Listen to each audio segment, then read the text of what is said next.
김용빈 사무총장님, 네. 우리 존경하는 김종양 의원님께서 선거보전금 반납 회피 방지법에 대해서 질의하신 내용에 대해서 제가 추가로 더 질의하겠습니다. 우선 PPT 화면을 좀 보시겠습니다. 화면을 보시면 2010년 서울시 교육감 선거 과정에서 선거법 위반으로 당선 무효형을 받은 광노현 전 교육감의 경우에 선거 보전 비용 35억 원을 반납하라고 고지받았는데 올해 1월 기준으로 반환 대상 비용의 약 10% 정도만 반납하고 다시 출마하려다가 지금 제동이 걸려서 출마를 못했는데요. 총장님, 그래서 2008년 교육감 선거부터 2022년 지방선거까지 모두 살펴봤더니 전체 반환 대상액 409억 5,500만 원 중 미반환된 금액이 절반에 달했습니다. 특히 고액 미납건일수록 반환율이 낮았는데 이 문제에 대해서 우리 김종양 의원님 질의에 대해서 지적에 공감하고 실효성 있는 제재 조치를 마련 중이고 또 지난 2022년 정개위 과정에서도 기타금 반환과 선거비용 보존을 유예하자 이런 의견을 내셨는데요. 저는 선관위 이런 의견에 동의하고요. 저도 공직선거법 개정안을 준비하고 있습니다. 근데 저는 이런 개인의 경우도 중요하지만 정당의 경우에 보존금 규모가 훨씬 크다는 점에서 정당이 죄송합니다. 정당이 보전금을 반환하지 않은 데 대한 제재 조치도 필요하다고 봅니다. 가령 정당의 후보자가 당선 무효형으로 선거비용 반환 의무가 있는 정당이 보전금을 반납하지 않으면 정당 보전금에서 이를 회수할 수 하거나 감행할 수 있도록 한 정치자금법 개정안도 본의원은 준비하고 있는데 선관위도 이 문제에 관심을 가져야 된다고 생각합니다. 네. 지금 민주당의 이재명 대표가 공직선거법 위반 사건이 2022년 9월 8일 기소된 이후에 보통 6개월만 되면 1심 재판이 돼야 되는데 이것은 400을 훨씬 더 넘어서 4배가 훨씬 더 넘어서 2년이 훨씬 더 넘어서 다음 달 15일 1심 선고 예정입니다.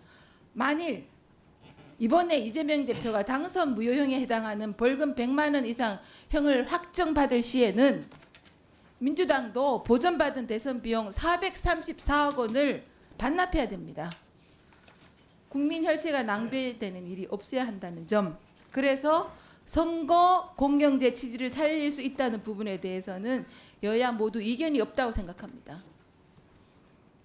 다행스럽게 해야 될지 모르겠는데요. 민주당에는 상반기 2월액 300억, 지난해 남은 금액 170억 등 490억 원의 현금을 보유하고 있고 당사의 가치도 400억 원 정도 된다 하거든요. 총장님. 네. 지금 민주당에서 현금을 490억 원 정도 보유하고 있다는데 이번에 이재명 대표가 당선 무효행위에 처하면 대선 때 지급된 선거보전금 당연히 반납해야 되는 거죠? 네, 그렇습니다.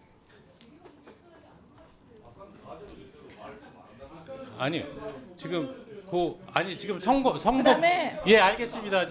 저 민주당 김영빈 총장님. 그 법률적인 부분을 먼저 물어보고 얘기를 해서 선거관리위원회법에 네, 알겠습니다. 따르면 예, 답변에 좀 주의하도록 조용히 해주십시오. 하겠습니다. 네. 제가 질의 시간입니다.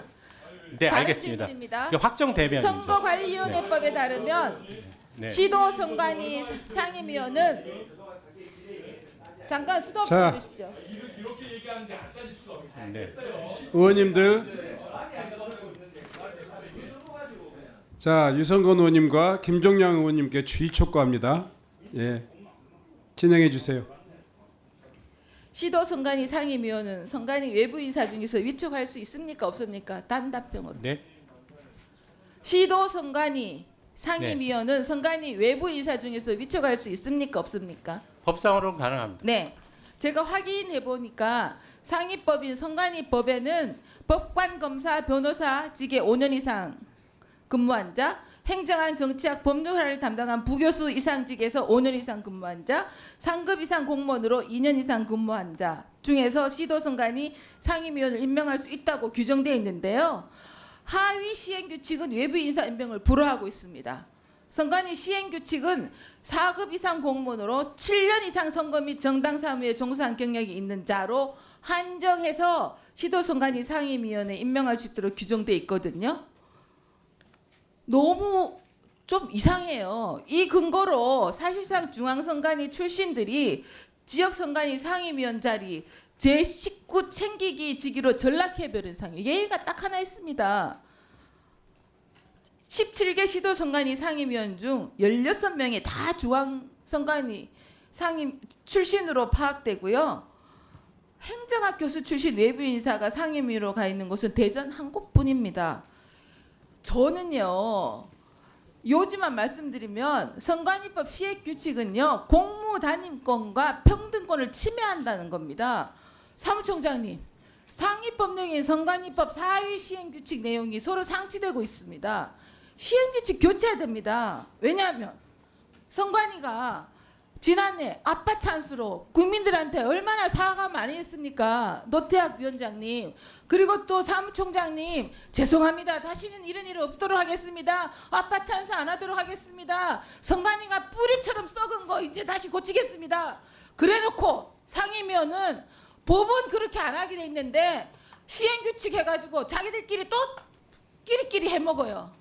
이거 고치겠습니까? 안 고치겠습니까? 시행규칙상으로 문제되는 부분은 상위법하고 결론을 내서 저희들이 검토를 한 바가 있습니다. 그래서 그 부분 그 규칙 개정 여부에 대해서는 지금 위원회의 의결을 거칠 거고요. 그러니까 지금 연구 위원회도 검토는 지금 되어 끼리끼리입니까? 있습니다. 그렇지는 않습니다. 그랬어요. 위원회는 어떻게 했습니까?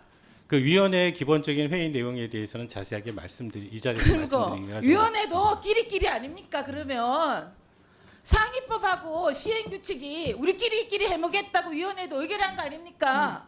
지금 그 부분에 대해서는 충분한 현실적인 그런 부분이 여건이 반영되어 있는 겁니다. 현실적 제가- 여건이 아니 그렇다는 뜻이 아니라 지금 예